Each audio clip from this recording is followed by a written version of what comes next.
For centuries, fashion was a language of conformity, a dictate of trends imposed upon the unique architecture of you. But what if we listened instead of lectured? What if your clothing didn't ask you to change, but to simply become more of yourself? This is not about rules. This is about revelation. Welcome to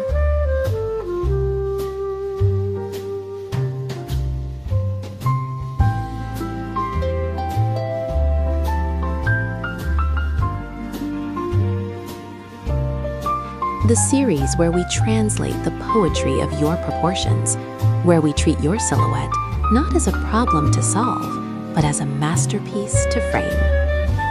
Consider this your invitation to be seen, to be understood, to be exquisitely dressed. Ever feel like you're just a beautiful coat rack? Like clothes hang near you but never quite on you? You see a straight line in the mirror, and fashion tells you to crave a curve, so you buy another peplum top, another statement belt, and it still feels like you're playing dress-up in someone else's silhouette. What if the secret isn't in chasing a shape you don't have, but in speaking the visual language of the one you do? Welcome to Dressed. I'm your guide, and today we're not just styling the rectangular body, we're reverse engineering its elegance.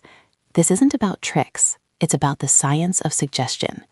In the next 30 minutes, you will learn how to architect the illusion of curve, create captivating waist definition, and transform your elegant column into a canvas for true, powerful style. Consider this your masterclass in visual perception. Let's begin.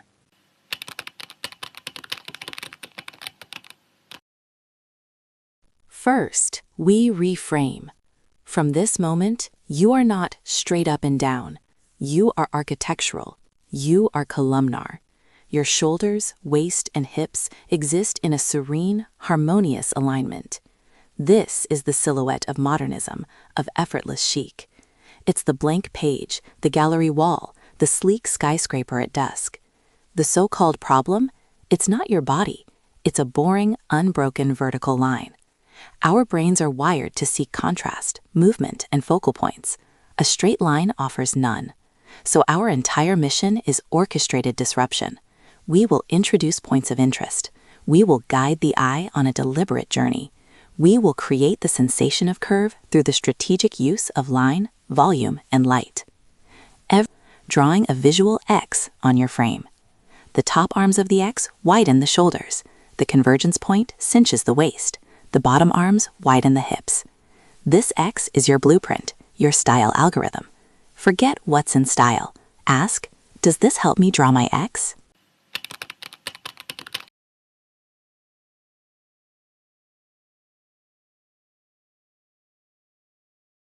Let's start with your most powerful tool, line direction.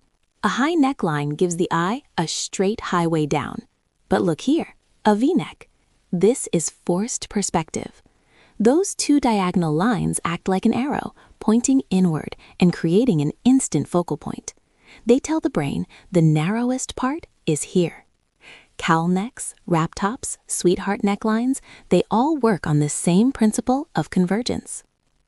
Now, let's build the bottom half of our X. This is where silhouette engineering comes in. The pencil skirt echoes your natural line. The A-line skirt creates a new one. It takes the straight column and from a defined waist introduces outward radiating diagonals. This is visual mathematics. It constructs width. This is the genius of the fit and flare dress, the trapeze top, the wide-leg trouser that starts from a fitted hip. They are all tools to draw the lower arms of your X.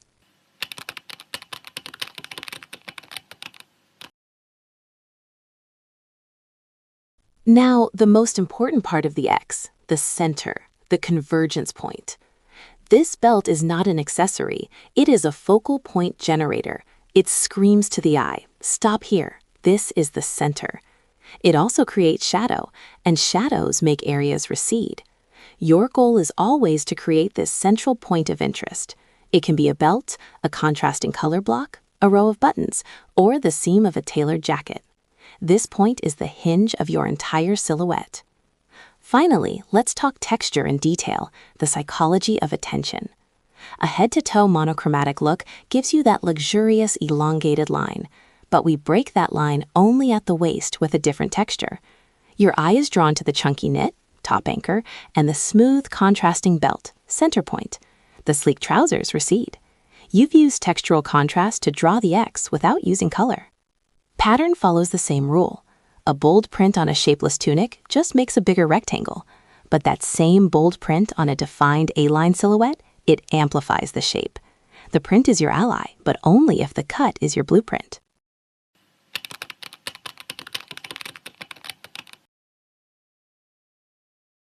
Let's make this actionable. Stop memorizing rules. Start following this algorithm.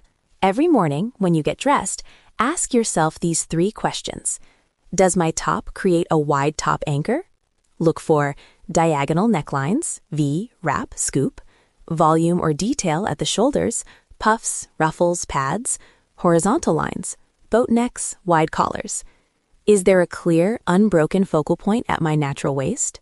Look for a belt, a seam or dart, a color block, the tying point of a wrap, the hemline of a cropped top. Does my bottom half radiate outward, visually widening from the waist or hip? Look for A-line, trumpet or circle skirts, wide leg or flare trousers, peplums, details at the hip, pockets, gathers.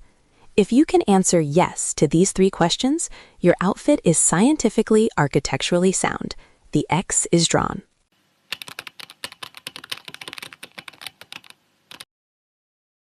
This is what it means to be dressed.